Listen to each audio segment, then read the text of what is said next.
Y'all, it has been one long, grueling season so far, but now we are finally at the merge, so now things are finally starting to get a little bit interesting. This was actually probably my favorite episode of the season so far, and I'm super excited to cover it with y'all. But before I dive in, of course, I'm going to ask if y'all would please hit that subscribe button if you have not already. I know some of y'all are sitting here watching, but you haven't clicked that button yet, so if that's you, please make sure you're subscribed before we begin. So like I was saying, this episode is pretty much going to open up with everybody officially merged together on the same island finally. I mean, I don't know about y'all, but I'm still a little bit annoyed that we had that unnecessary trade swap last episode. But now that everybody is on the same beach together, things just seem a lot smoother and easier to follow as an audience member, to me at least. Now, before everybody like officially gets together, we see that Sage, Jawan, and Steven have gotten like really close over just that one day. So close that they are now saying that they are officially aligned and calling themselves bottoms up, which is a choice. But to really solidify everything, we see them all come up with this plan to basically just throw Shannon straight under the bus in order to cover everything up. Because obviously Steven is the odd one out, so really he was the one who was supposed to be voted out last time. And it's still a little crazy to me that they were able to get this close in just like a day or two, but hey, if it works for y'all, it works. Now, Sage does end up doing most of the talking here,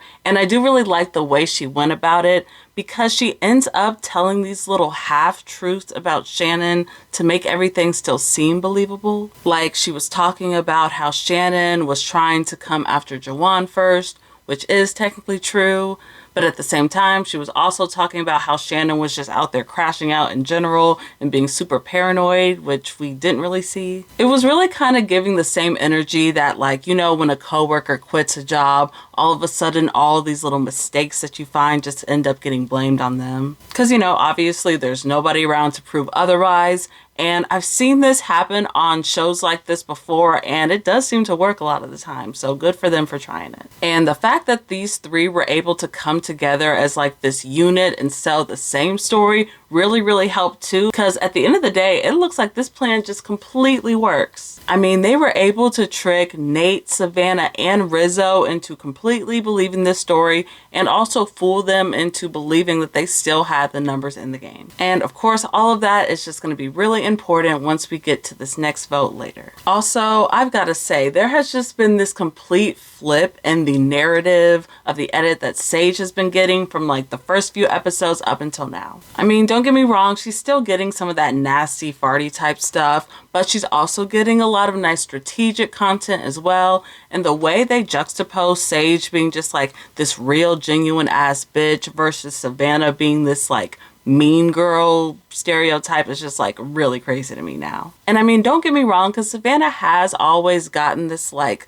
little villainous edit on the low key, but in this episode, to me, they just made it really obvious. I mean, they even showed us that chicken scene just to prove the point even more. As we saw, Savannah just does not care at all about hacking those chickens up alive and eating them, skinning them, doing all that stuff. She's even out there giving them these little nicknames like teriyaki, which is super messed up and insensitive, I will say, but it is also a little bit funny, can't lie. But Sage gives me that she's just more of a spiritual girly, so of course she's not down for all of that mean stuff, especially if it's coming from Savannah of all people. So yeah, it's stuff like this that's just adding a little bit more fuel to the fire that is this rivalry of theirs. And then we see Savannah gain yet another op in MC when she catches her out there idol hunting later on in the episode. Now, for the record, I can't blame Savannah here at all for being super nosy and just hovering around MC in general as she's doing her hunting. But her trying to just like grab the key and wrestle it from MC was absolutely crazy to me. Like, girl, to me, like strategically, you should at least pretend like you have MC's best interest at heart, even if you don't, and like show her the key and kind of use that as a way to build trust, right? And also Savannah thinking that she's going to be able to like physically out wrestle MC is just like crazy to me, girl. No. And like also he's like the only one who doesn't want a reward.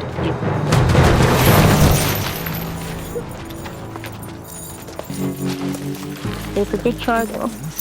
To me, neither one of these ladies were subtle here at all, so it's just very clear that they're not really going to be liking or trusting each other in this game, which, I mean, it is what it is. But hey, at least for Savannah's sake, now she knows all about MC's idol, and as we see, she's going to run out and give all this information to everybody, which is also going to end up being important later on. Now, the first merge challenge of this season ends up being a fun one. I just love how creative they were able to get with those big ass balls, from all of the digging to the climbing to the pushing. I just liked how they were able to set up this little obstacle course, kind of similar to that cage from earlier in the season. The balancing portion in part 2 wasn't really that interesting to me. I mean, we've seen that so many times before on this show, but in the end, Sophie does end up winning here, which, hey, good for her, because it didn't seem like she was in the best spot. But also, it does look like her side did end up having the numbers in the end when it came down to the vote here, so she probably wouldn't have been voted out here anyway. So back at camp, it looks like we pretty much have two main sides going on here.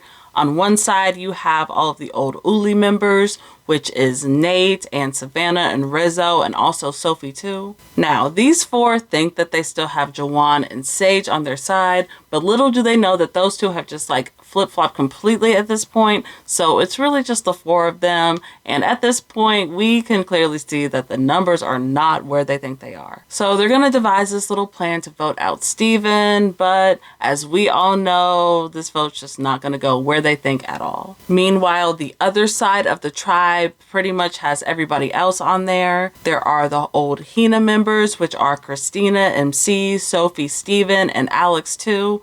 Plus, on top of that, Jawan and Sage have both jumped over to this side, just giving them all of the numbers in this next vote. And they seem to think that Nate would be the best person to vote out here, just because Rizo still has his idol in play and everybody knows it. So they do kind of want to play it safe here, which I think is a fine move. Now, I do feel like there was definitely room for them to throw votes at Savannah too, even though they were afraid of Rizo using his idol on her. Who knows if that really would have happened in the end. But hey, Nate is still a totally fine option, and by playing it safe, I guess they were still able to accomplish what they wanted to accomplish at the end of the day too. There was really nothing too crazy or special that I noticed about this tribal council in particular, other than Rizo just pulling out and flashing his idol to everybody, which I really didn't get the purpose of since everybody already knew, but I guess it was maybe to fake people out and make it seem like he was going to use it, which, I mean, we all know that he really wasn't at this point. Now, MC does end up playing her idol here, even though she really didn't need to.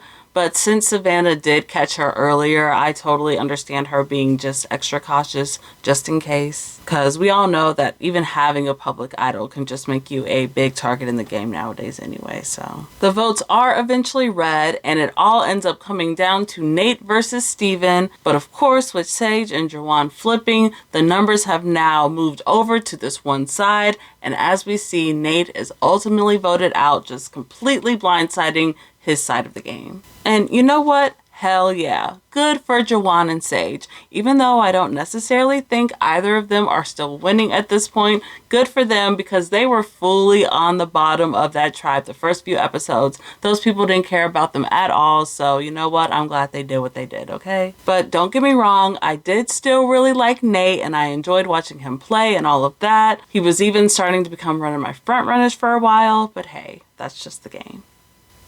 Savannah is someone who has been a front runner to me for a while just because of her dominant edit throughout the whole season really, and the fact that she was cast to be on 50.